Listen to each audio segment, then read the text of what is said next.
Bekwe Kundela Wizi, Vera Longtoshian, Nia Elnu Wabanaki. Hello, friends. My name is Vera Longtoshian, and I'm a citizen of the Elnu Abenaki tribe, as well as the director of the Vermont Abenaki Artists Association and the Abenaki Arts and Education Center. We're so excited about tonight's program, which is made possible through a partnership between the Abenaki Arts and Education Center, Vermont Abenaki Artists Association, and Fulcrum Press. And we are so grateful to the Vermont Humanities Council and the Vermont Arts Council for supporting our programs over the next year. And we'd also like to thank all of the teachers, educators, supporters, community members, and everyone who's been coming out tonight for this to support this program and following this program on social media. Special shout out to our friends at the National Museum of the American Indian who are here in the audience.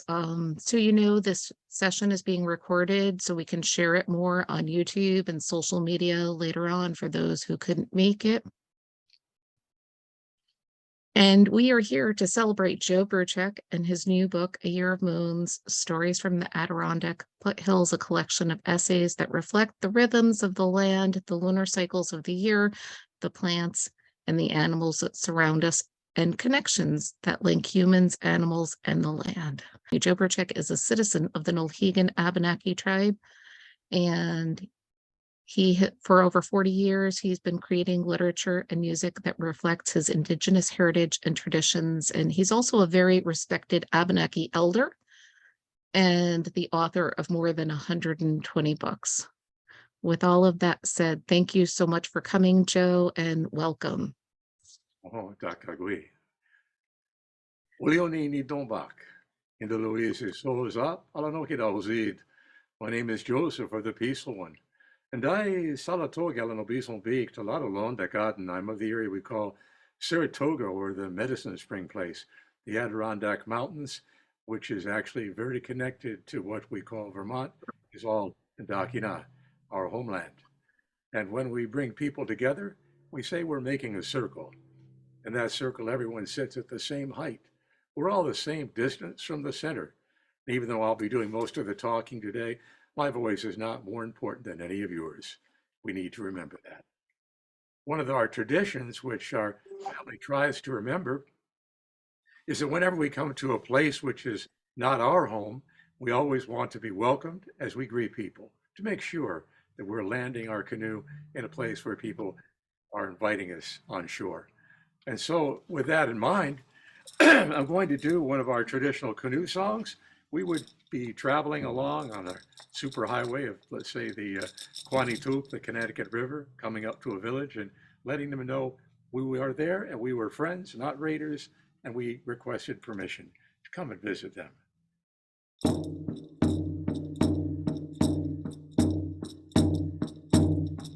He go.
I like to begin too with the sound of the drum because the drum is our mother.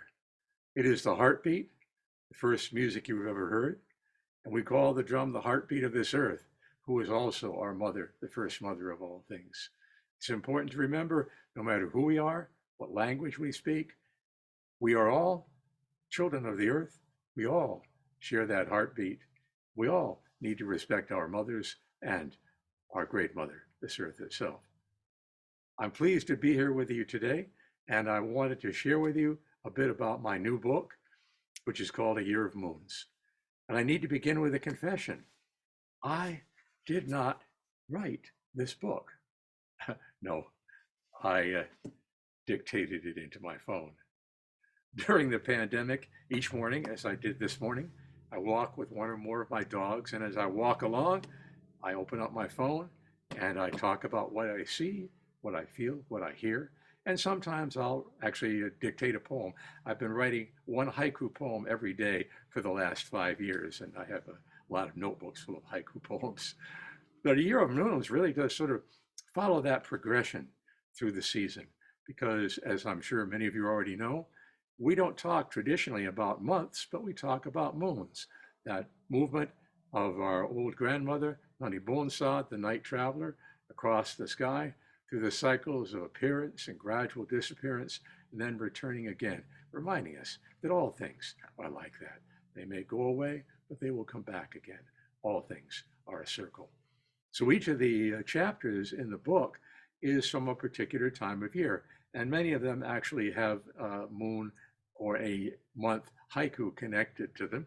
And at the start of the book, I was very honored to have my son Jesse and my dear friend, the late Élie Joubert, Élie Joseph Joubert, who was a fluent speaker of our language and one of the last people who was born speaking it as his first language. And for years, Élie and us, my family, and I worked with him in many different projects, including an Abenaki dictionary and several books that we published through our press. So the Abenaki moods, by the way, I say Abenaki because when we speak the language, that's the emphasis we put on it. But Abenaki is sort of what everybody says, although I remember years ago when my dear friend Homer St. Francis said, I'm Abernaki. And of course, that's the Vermont for you. But the Abenaki moons are described and talked about in this really beautiful introduction that Jesse and Élie wrote together with the traditional name of the moon, what it means, and also a sense of what's going on at that time of year. In fact, right now we're in Pabonkas.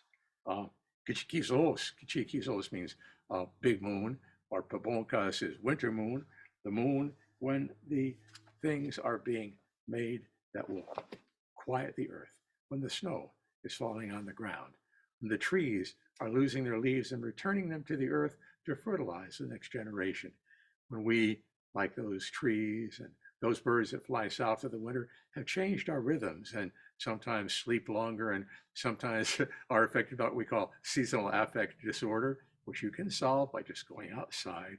Don't be afraid to do that.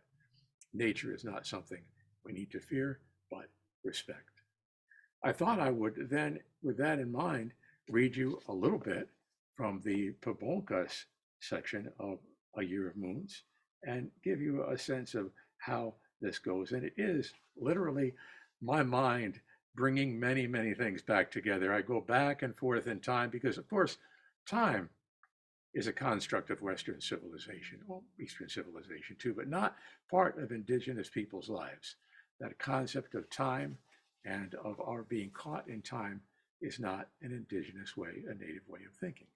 In fact, I have lived in many parts of the world, including West Africa, where people say that we should use time and not let time use us. But that said, I will read a little bit of Pabonkas, Moon of Long Nights. That's something I've always been good at. Fire making, by the way, is the name of this chapter. Fire making. That's something I've always been good at. And during this time of year, the moon of long nights, here in the Adirondack Mountain foothills, making fires on my mind every day. I crouch down in front of the wood stove, almost in the posture of someone about to prostrate himself in prayer. Then I touch a single match to the crumpled handful of paper beneath the carefully stacked dry twigs and small branches that I gathered from the woods that come within 100 feet of my back door. On top of those small branches are crisscrossed, split pieces of cherry, maple, birch, ash, or oak, hardwood cut several seasons ago and dried till the ends of each piece are cracked, checked, a sign of seasoning.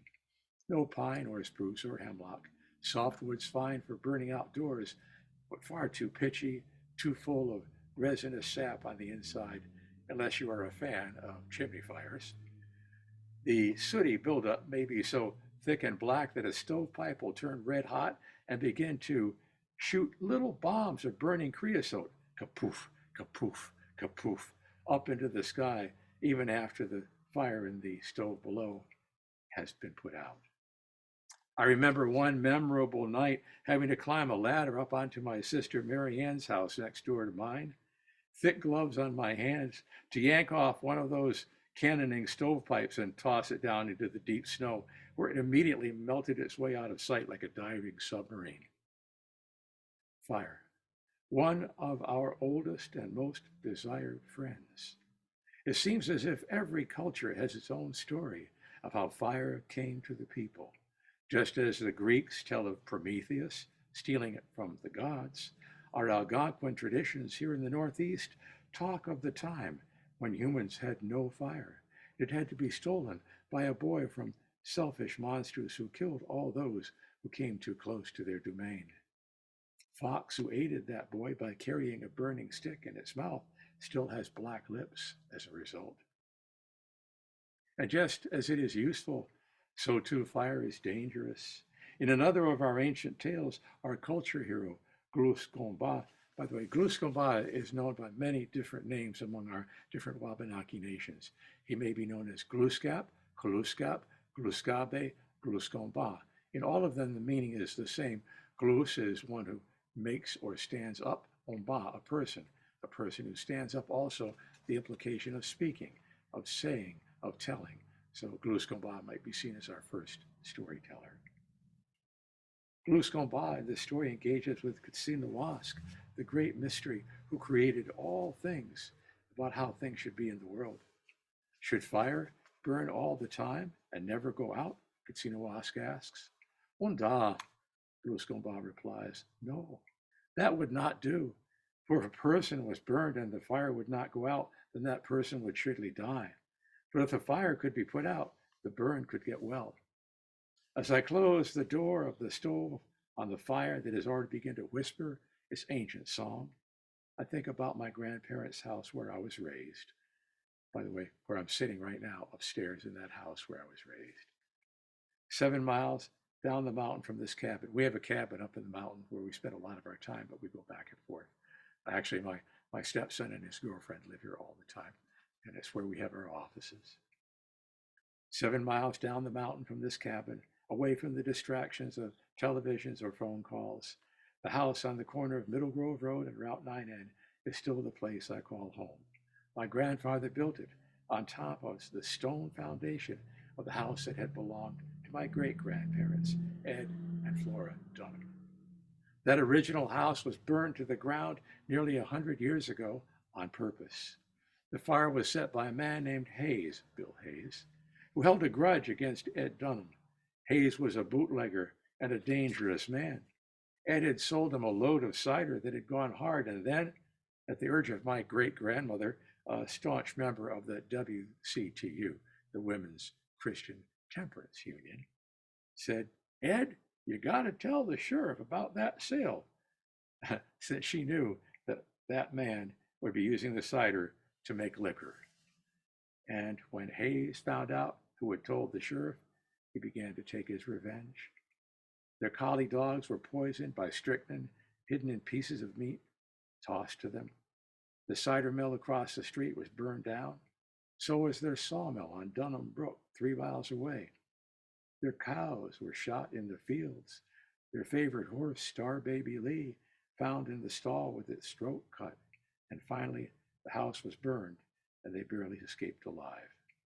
Hayes was a thorough fellow when it came to revenge.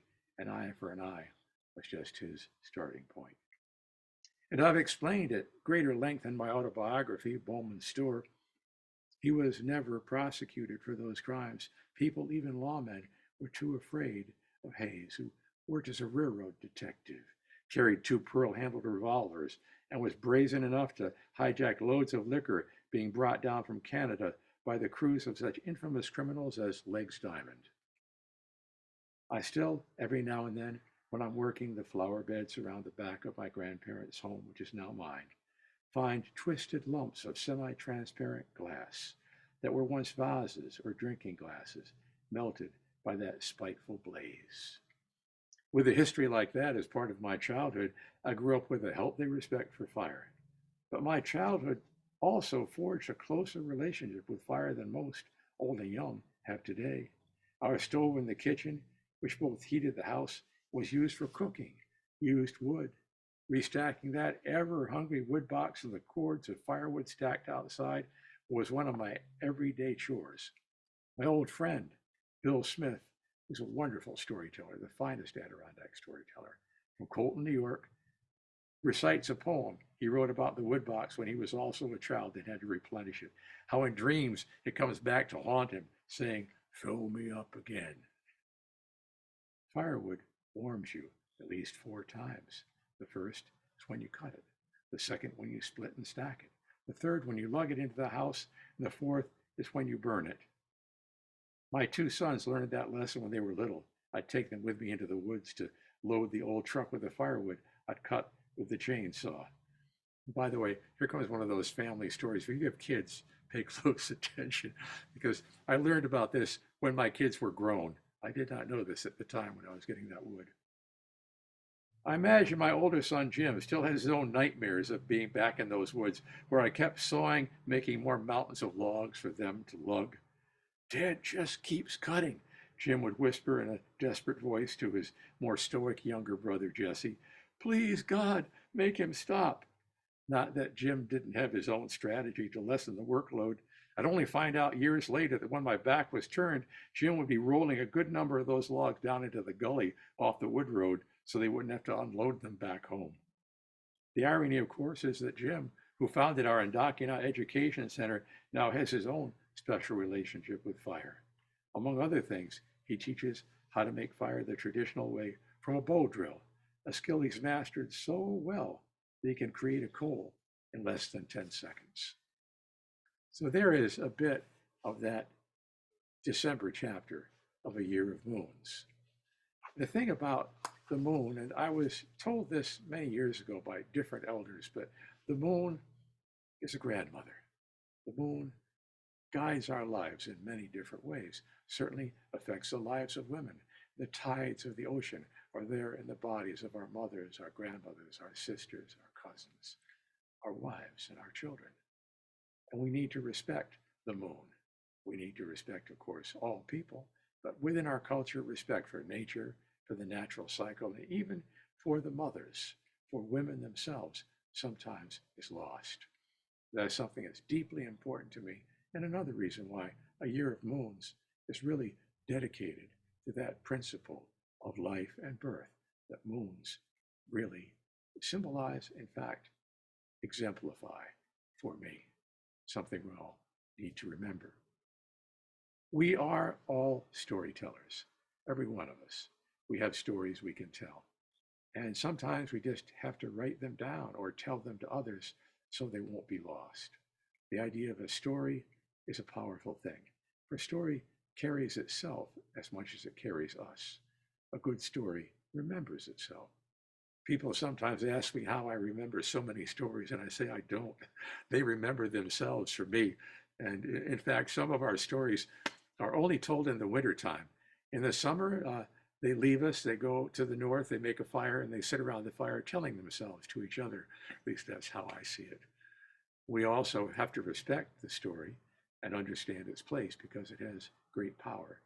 Just yesterday, I was explaining to someone that who wanted to tell traditional indigenous stories who was not a native person that it's okay if you do it the right way. And the right way is first know yourself, know your roots, know your stories before you begin to borrow or take someone else's.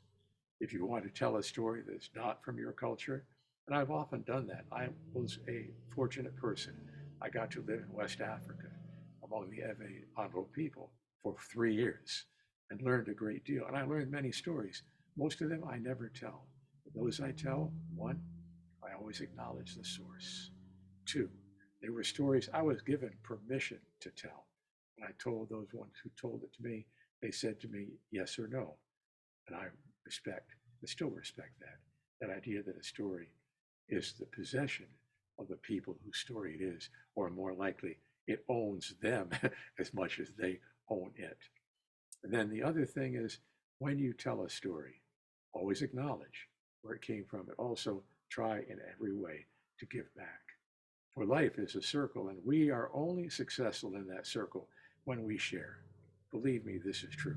When you're greedy and take too much for yourself, eventually things will come around and bite you in the end. Oh, cryptocurrency, my friend. But then again, we have to recognize how many things are circles and cycles. And we're taught that in many ways. Here's one way that I've been taught.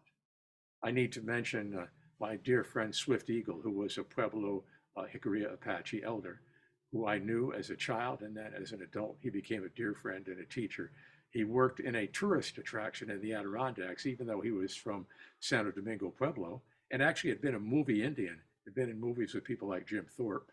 And Swifty, as we all called him, all of us who were family and friends, Swifty was a great storyteller, working in a place called Frontier Town in the shadow of Fort Custer, next to the bear cages. A very symbolic relationship, I would say. And he was the first one who played the flute for me. He gave me my first flute. He taught me how to play. And he reminded me that the flute is a gift of the trees, where the flute is usually made of red cedar, the branch of a red cedar tree. The gift of the birds, for a woodpecker made holes in the hollow branch of one of those trees. The gift of the wind, which blew across that branch and made music. And so when someone took that flute and fashioned it in such a way that it would work, covering those finger holes made by the woodpecker, always remembering the triple gift, wind, bird, tree, and then the gift we give back, which is breath.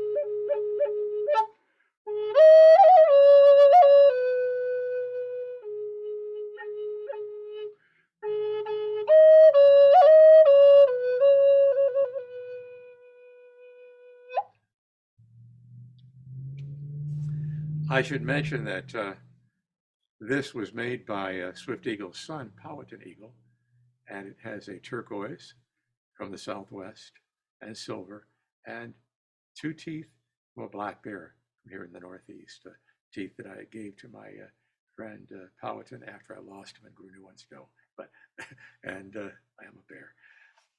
But it combines those together. And that song I just played is called "The Song of the Wind." And I was told it's often a song that would be sung early in the morning when the day starts, when we're given one of those great gifts of a new day, the light of the sun. You might walk down to the river as we could to this day and lift some of that water in our hands and say thank you to the water. Now, in the old days, we drink it, not advisable now, sadly, because of all the pollution, but still, that water is a gift. And will you need to be, thank you, water, excuse me a minute.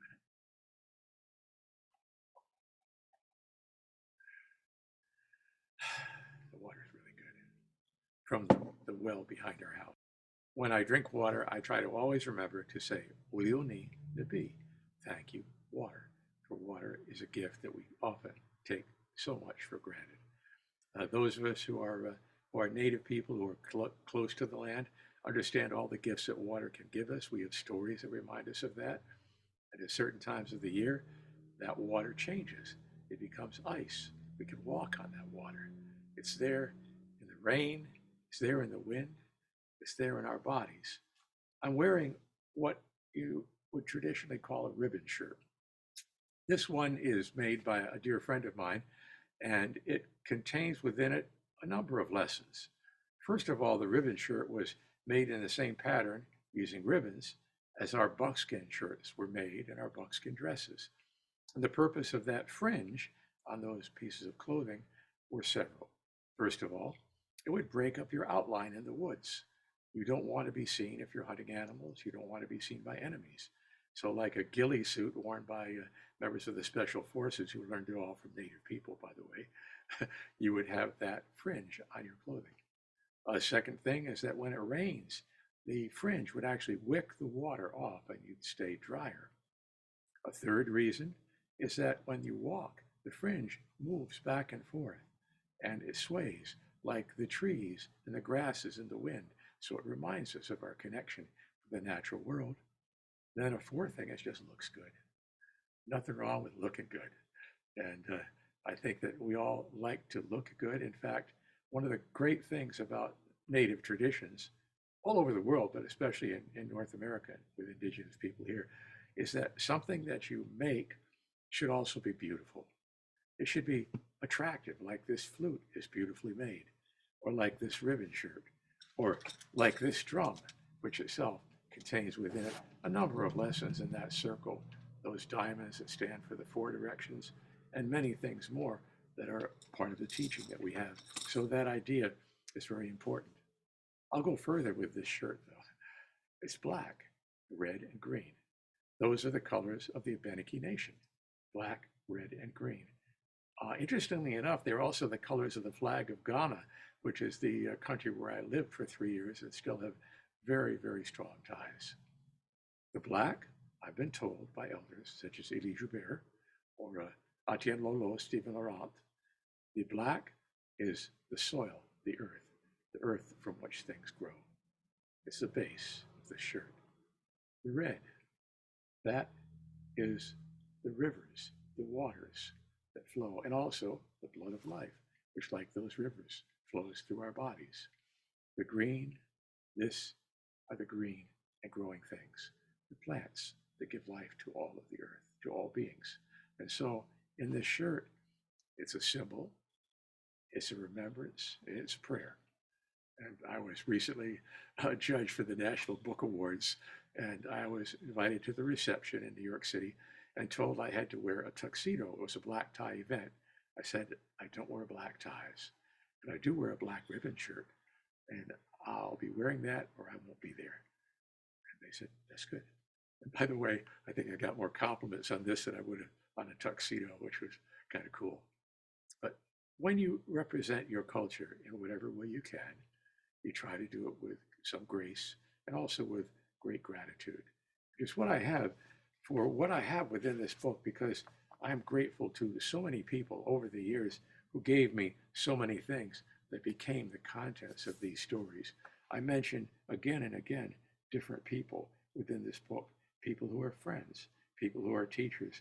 Um, I am a professional name dropper. I always mention people, and if it seems like I'm bragging, it's not. It's just I've been lucky, very lucky, to know some very wonderful human beings throughout my life and to have sometimes stood by their sides and seen them do the things that I try to emulate or to copy. So, in many ways, I kind of think of this book as a gift back to those people who have made me who I am throughout all the seasons of my life. I am, by the way, now 80 years old, which means I will soon be entering my third childhood. And, you know, um, uh, less than half my life is still ahead of me. Well, maybe. Anyway, so I think that I've had a little bit of time to think about a number of things and put them in here and create, I hope, a book that other people will enjoy. And it may inspire other people to think of what they too can do, how they see the seasons of their lives, those things that happen to them.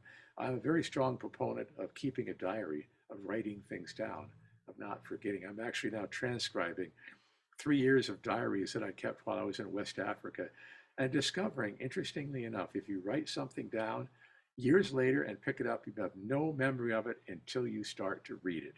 And then it's like opening a file drawer and you find things that were hidden in there that return to you because of that. And it's also that way with writing. Often when I write, I literally did not know what I was going to write as I was dictating this book into my cell phone. I let it flow. The things that happened as they did. And from one moment to the next, sometimes I wasn't sure what that would be, but I trusted in the process of memory and also the grace that is sometimes given to me, the good fortune I have. And I've got it because of many people. I showed you this drum, but I should also say this drum requires a thank you. There are 4 diamonds on it, and there's a bear. The arrow is the heart line. It stands for the breath of life that all of us share. And the bear, as I said, is our family totem. Not exactly the same as clan. It's a little different in Algonquin people. Everybody in the family can be a member of the bear totem. Whereas among my Haudenosaunee friends, it is all from your mother and not from your father. So if your mother's Bear Clan, you're Bear Clan.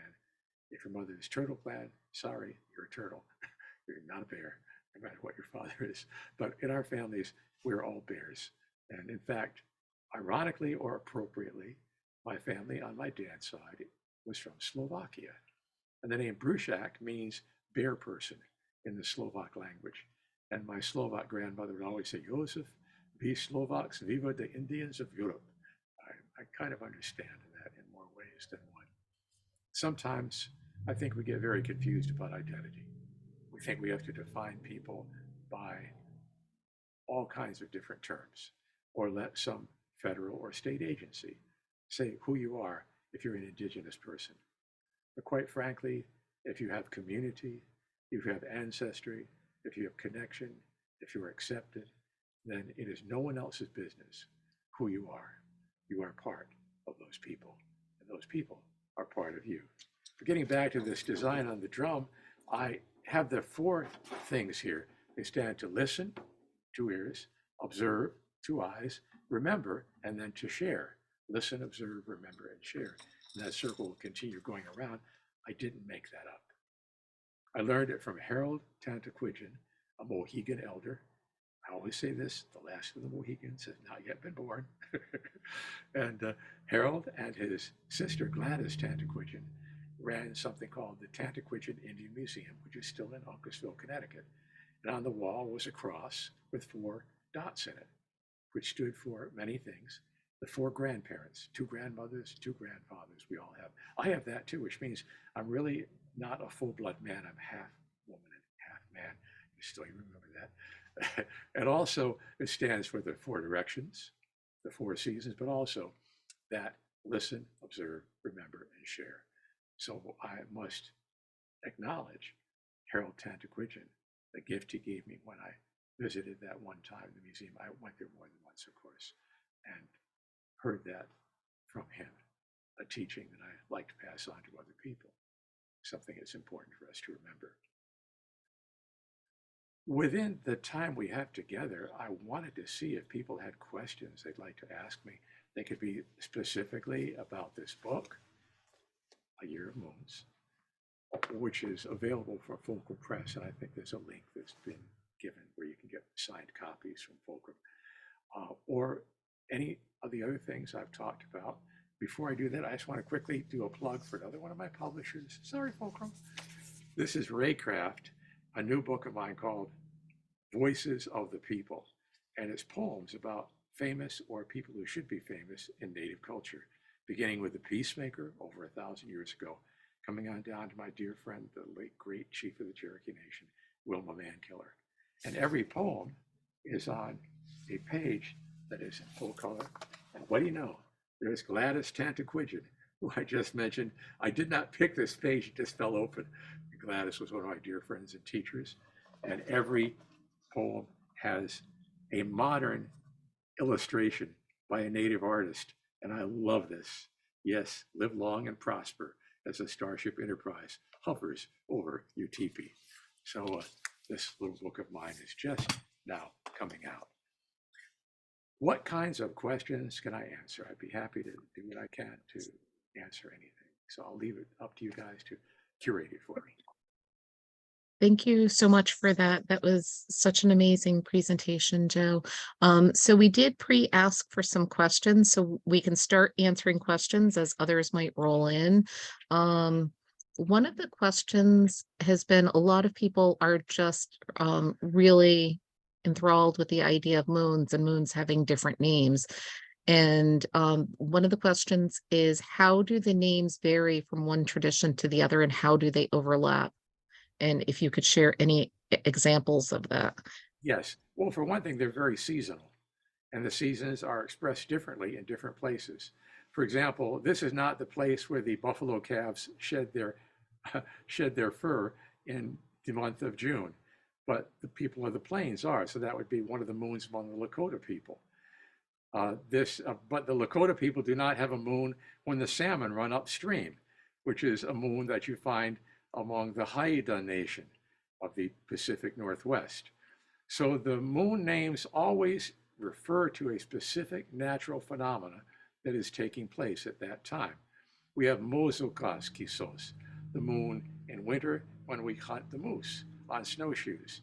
And Mozokas Kisos does not exist in Texas among such people as, the various tribal nations who are part of Texas, including the Kickapoo people who are halfway between Mexico and halfway between Texas. So the idea of the moon is literally created based on where you are by consensus of your particular nation. The people in your nation have over time used that name, and it is a guidance to you. For example, we have the moon of maple sugar, or the flowing moon, Sogalikas Kisos, and that is the time when we would tap the maple trees and make maple syrup. I have done a book called 13 Moons on Turtle's Back, one of my first picture books illustrated by a friend of mine named Thomas Locker. And that particular book, each poem is a different moon from a different tribal nation. And there's some explanation of that within the book. So I've done a great deal of research over the years on the moon names. And I can tell you that invariably they're accurate, they're poetic, and they're extremely memorable. Oh, thank you for that. And folks can type their questions into the chat box below. I see there are a couple hands up, and I'm going to ask questions in a queue as they came in. So the next question. Disabled. Thank you. Let me check on that. So I'll check on that after I ask the next question. Joe, can you please expand on the idea or the quote of looking at a place with new eyes and how it may be helpful for us in troubled times? Mm-hmm. Well, I think that one problem we often face is that we accept consensus. We accept the version of reality that is often imposed upon us by authorities or by something beyond us, and don't look at things closely. We need to really see. We have two eyes so we can see in depth, and we are able to understand what we see better if we see it as a new thing. We don't just take it for granted. How many of you lately have really looked at a tree, closely looked at a tree, spent time with the tree, observing it, seeing what it is doing, and also seeing its progression through the seasons, how it changes from time to time, instead of just accepting the status quo and the overall consensus of what is going on. We also need to see others clearly.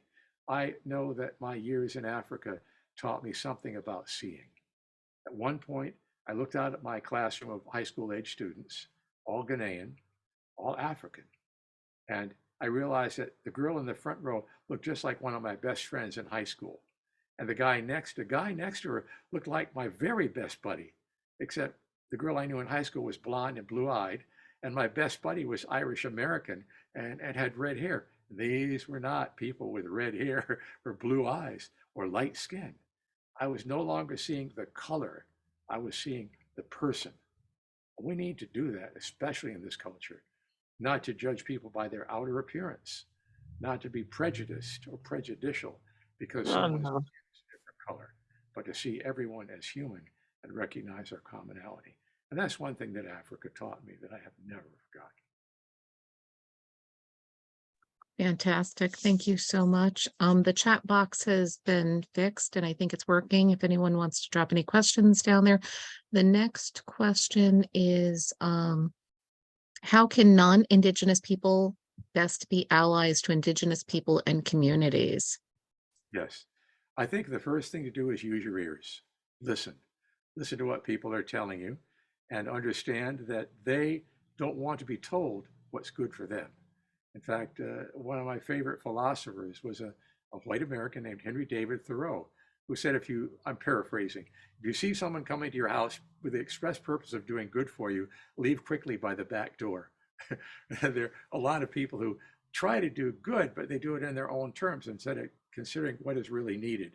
I'll give you an example of that right now. I always try to give back as much as I can. I had a book published called Code Talker about the Navajo men in World War II who became Marines and used their language to create an unbreakable code. I've been very fortunate with that book, and every year I donate in some fashion or another money back to the Navajo Nation from my royalties. And this past 2 years, I've been regularly giving to the Hopi and Navajo Families COVID Relief Fund. And sending money to them is a great way of supporting that particular Native community. There's something called the Native American College Fund. The College Fund, there's a Native American Rights Fund. There's a National Museum of the American Indian. All of these places, all of these organizations rely on public support, and we can support them in many different ways. But I think more than anything else, the first thing we need to do is to clear the cobwebs from our ears and our eyes and truly look and truly listen without preconceptions when it comes to our neighbors, those who are Indigenous. Thank you so much. And our next question comes from Rich. Can you share some insights into the 12-13 moon year and what triggers the choice between the need for either and timing of the new year? Well, first of all, the moons are 13. There are 13 in a year.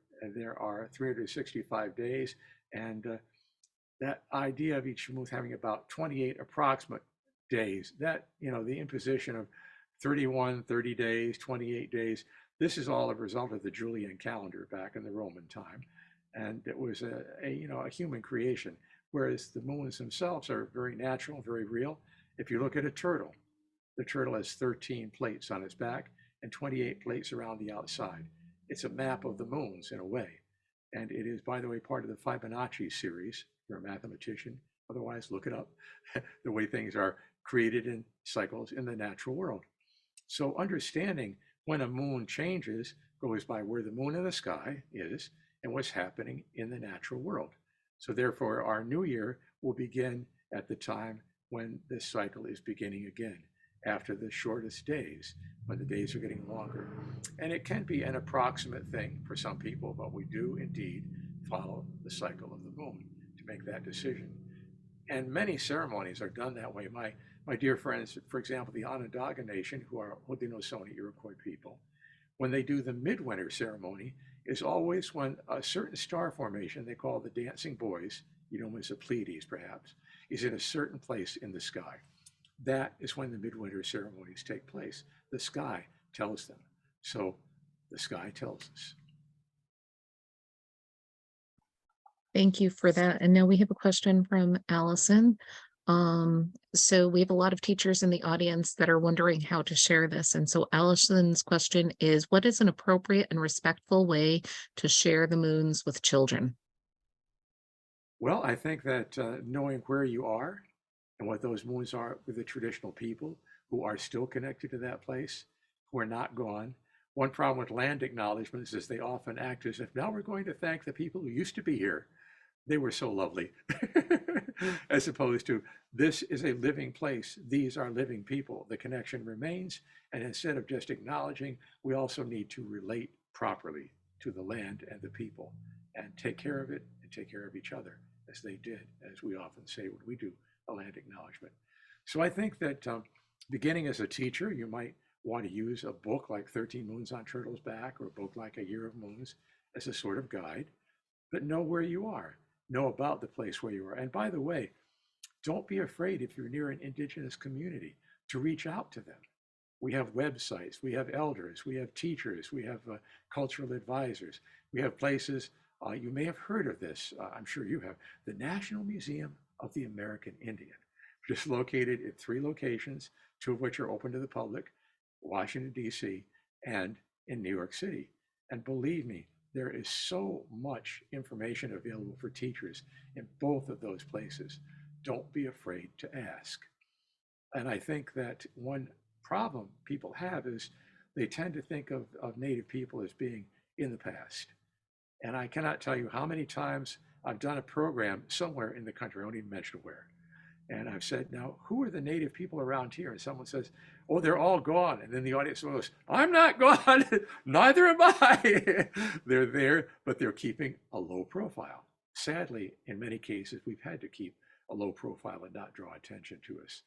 Sadly, still to this day, I hate to mention this, but I do, murdered and missing Indigenous women is a phenomenon in North America, Canada, the United States, and Mexico.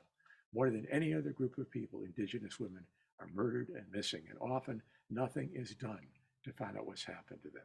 So it sometimes is dangerous to be viewed as a Native person. Some places it takes real courage to stand up and claim your indigeneity. And I know certainly in our state of Vermont, it was very dangerous because we had the eugenics project, sterilizing people.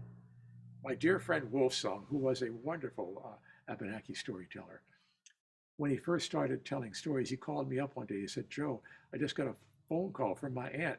And she said, she's scared to death because now I'm identifying myself as Indian. People are going to come and get us. This was in the 1980s, that fear that people were going to come and get you because you identified visibly as an Abenaki Indian. So keep that in mind, that we need to listen to the people who are around us, acknowledge their presence. And by the way, don't think that every Native person knows everything about their tribal nation, or for that matter, all Native people. There are people who are within our tribal nations, within our communities, who are keepers of that knowledge, whom we respect. And they're often the people who make themselves visible when the need is there.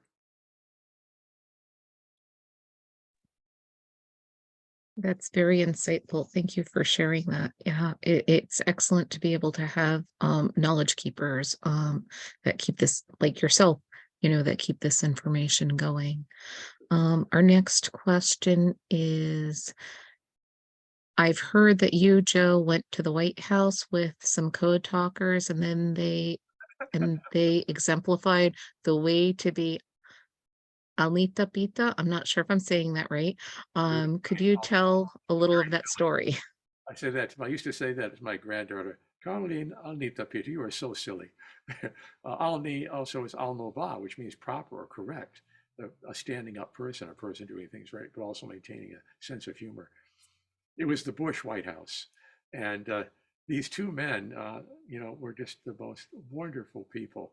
I remember when Mr. Smith and Mr. Wilson, and we were having a brunch in the east wing of the White House, very good food. And they came running up to the table. Guess what happened to us? Guess what happened to us? I said, what happened to you? They said, we're having our brunch. Real good food. Oh man, real good food. This guy comes up. He says, are you code talkers? We say, yeah, read the hat. Say, little code talker hat. Said, code talker. He goes, oh, were you here when we honored the code talkers with those medals? And they said, no, we missed the ceremony, which was true. They were clowning around and they missed the bus from their hotel. So the other code talkers who went brought back their medals to them, put around their neck by the president. Then this guy said, "Oh, it must be interesting being a code talker." And they said, "Yeah, we're just trying to eat our brunch here. Thank you so much." And so finally, this code talker groupie leaves, and another person at the table goes, "That was the president of the United States." And my two friends went, "Yeah, but it's really good food." Alnita Pita. Alnita Pita will stay with me now. Thank you for that. It's always wonderful to get these smaller teachings now and again, and you just kind of incorporate them in. We have an endangered language, so I'm always grateful anytime I can pick up any more of our words. So thank you for that. I really appreciate it. So folks in the audience really enjoyed that story. I'm getting some comments back saying that's hilarious. Oh my God, that's awesome. It's only one of many. I could tell another code talker story from this Sure. Festival of American Folklife, and they had a big reception for us in the Jefferson Library for the Library of Congress. Black tie, tuxedos. Yeah, I was wearing this. Actually, an earlier version of this. This is a newer version of the same shirt, and one of them, Mr. Smith, came running up to me and said, "Have you seen my buddy? Have you seen my buddy?" They were playing hide and seek in the middle of this black tie reception. And his buddy, Mr. Wilson, is hiding behind a very large, distinguished looking African American man wearing a tuxedo, going, "Shh, don't tell him I'm here, don't tell him I'm here." He was hiding behind Colin Powell, the Secretary of Defense. So there you go. That's awesome. Thank you so much. Somebody asked if this recording is going to be publicly available. Yes, it will be, and we'll be posting it in several different places. So, this is being put out through a partnership between Fulcrum Press, the Abenaki Arts and Education Center, and Vermont Abenaki Artist Association. So I kind of think we're all going to share this probably on social media, and it's also going to reside on the Abenaki Arts and Education YouTube channel. So now next question for you, Joe. Can you please recommend a really good book for my 6-year-old granddaughter to introduce her to some of the things that you've talked about? Well, I suppose I could mention my own book again, 13 Moons on Turtle's Back, which are little poems for the various moons. And I know some 6-year-olds that like that book. And the problem is there are so many tremendous native writers right now. I would mention a really sweet little book called Fry Bread. Fry Bread, my friend Kevin wrote that, and it's just a terrific book. It's a picture book.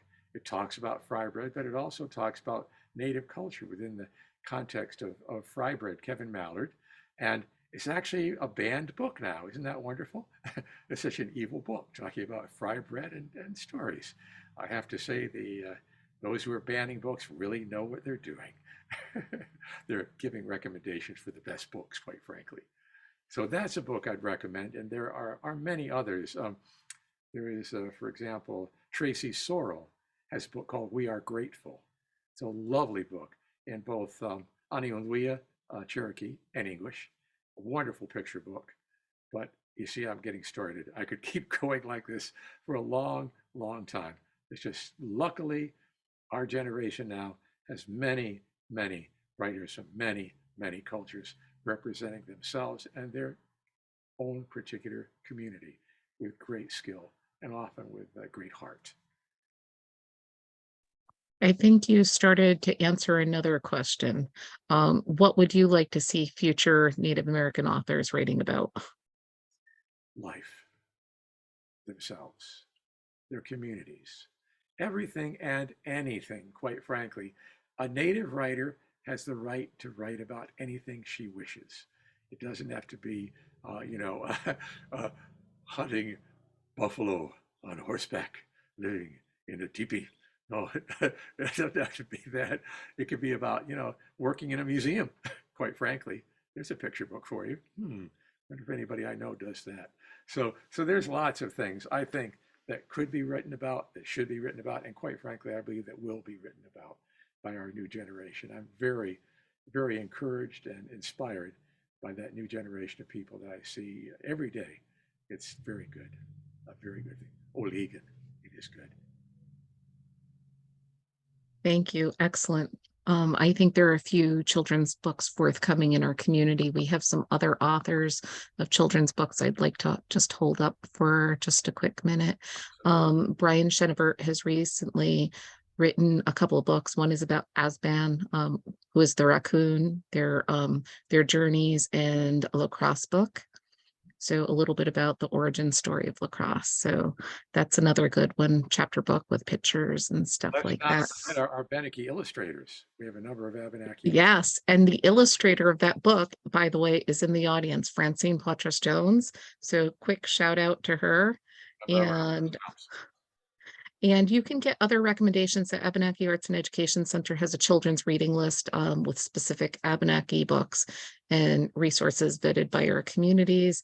Joe, thank you so much for everything, for being with us tonight, to sharing your stories throughout your lifetime, for sharing the stories of other people, for teaching us how it's culturally appropriate ways for non-Indigenous people to share stories as well. We're so grateful to you and to Fulcrum Press and to everyone who came in tonight, and also to the Vermont Humanities Council, and the Vermont Arts Council, who are sort of supporting us, and so we can do programs like this and make them publicly accessible to everyone. Um, Anybody who may have missed it, if you look in the chat, there is information on how you can purchase Joe's book, A Year of Moons. There's a discount code in there for you to buy it. It's available at public libraries. And yeah, hopefully it's going to be more widely accessible as time goes on. I have the Kindle version, and my dad and I have been reading it while he's been in the hospital. So thank you for that gift, Joe. I'm also dropping some more links down into the chat box. We have a program survey. We would be very grateful to anyone who fills out the survey to let us know how much you enjoy this program. So that way, we can do more programs like this, or if you'd like to support through donations, there's a link there. And Joe, you are getting such amazing comments here in the chat box. That's really Thank you so much for sharing your stories and wisdom with us. Best holidays from David Harnett. From Tony, thank you, Joe. Your strong and beautiful spirit comes through even on Zoom. Sue is saying thank you for a great conversation. The Peabody family, Gitsiole Winnie, Nedaba. Dana, thank you, Joseph and Vera, for hosting this. Gratitude from Rich, Lily Winnie, Vera Tajo. Great wishes. Oh, wishes for my dad's recovery too. Lily Winnie. Great presentation. Thank you.